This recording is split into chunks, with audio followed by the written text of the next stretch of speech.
وكان فرعون عليه لعنة الله يمتن على موسى أنه لم يستعبده كما استعبد باقي بني إسرائيل، فقال له موسى: وتلك نعمة تمنها علي أن عبدت بني إسرائيل؟ هل هذه نعمة تمنها علي أنك عبدت بني إسرائيل؟ لا والله، ليست بنعمة، وليس لك فيها أي منة في هذا المجال. فكما قلنا الحرية هي هبة من الله لخلقه، ترك الله لنا الحرية لنتعلم وأعطانا أدوات العلم، وطلب منا التزود بالعلم، وطلب من نبيه صلى الله عليه وسلم ذلك: وقل رب زدني علما. طلب منا العمل: وقل اعملوا فسيرى الله عملكم ورسوله والمؤمنون. منحنا الأدوات اللازمة لذلك. العمل يحتاج من كل واحد منا إلى أداتين اثنتين: القدرة والإرادة. فخلق الله فينا القدرة على العمل وخلق فينا الإرادة، فإذا اجتمعت القدرة عندك والإرادة قمت بالعمل الذي يريده الله منك. ولذلك كان قول لا حول ولا قوة إلا بالله كنزا من كنوز الجنة وبابا من أبواب الجنة. لا حول لي من حال إلى حال، لا أستطيع أن أتحول من حال إلى حال، وليست بي قوة خاصة بي إلا بالله. فالله خلق في الإرادة وخلق في القوة وخلق في هذه الأشياء التي تمكنني من القيام بما أريد، وما تشاءون إلا أن يشاء الله. فالله عز وجل خلق فينا مشيئة، هذه المشيئة هي من مشيئته الواسعة والعظيمة سبحانه وتعالى. ثم ترك لنا الحرية، ترك لنا الحبل على غاربه لمن شاء منكم أن يستقيم، فمن شاء فليؤمن ومن شاء فليكفر. ولذلك كل واحد عندما نقول أنه حر فمعنى ذلك أن عليه حقوقا، أن له حقوقا وعليه واجبات. لك حقوق ينبغي أن يؤديها المجتمع لك، وعليك واجبات لا بد أن تقوم بها. وقد ظهر لنا جليا من خلال ما يحدث حولنا من أحداث عظيمة وفي سنوات مضت أن الأمم التي عندها قسط من الحرية تكون أكثر إنتاجية وأكثر إبداعا وأكثر تفوقا وتطورا.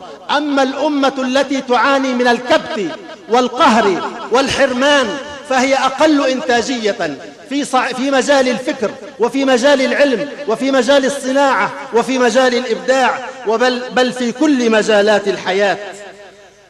نحن أيها الإخوة الكرام ولدنا أحرارا، ولكن سرعان ما تتلقفنا أيادي الآخرين فيضعون لنا، وخاصة في عامة البلاد العربية، يضعون لنا قوانين الطوارئ، يضعون لنا القوالب التي نعيش بداخلها مدى الحياة.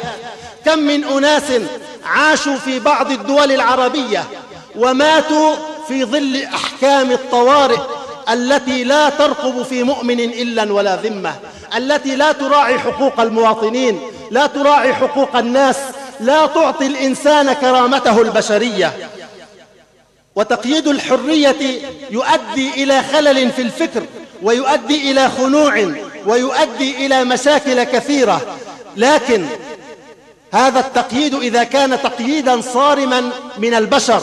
أما إذا كان للحرية ضوابط وضعها الشارع الحكيم فهذه الضوابط لا بد منها.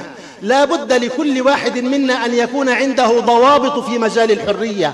ونحن في هذا البلد في لبنان نحمد الله تعالى أن عندنا هامشا من الحرية لم يكن موجودا في كثير من الدول العربية، لكننا نخشى في الفترة القادمة أن يتفوق علينا بعض أولئك الإخوة الذين حدثت عندهم ثورات نجحت في بلادهم أن يكون عندهم حيز من الحرية نغبطهم عليه أكثر مما عندنا. الحرية لا بد لها من قيود، وإلا أضحت بهيمية حيوانية. فالحرية المطلقة ليست موجودة سوى للحيوانات في شريعة الغاب. أما نحن فالإسلام جعل لنا حرية مسؤولة، والحرية والمسؤولية أمران متلازمان.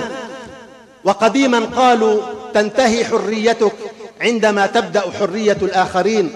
وخير من هذا قول رسول الله صلى الله عليه وسلم: مثل ما بعثني الله به من الهدى والحق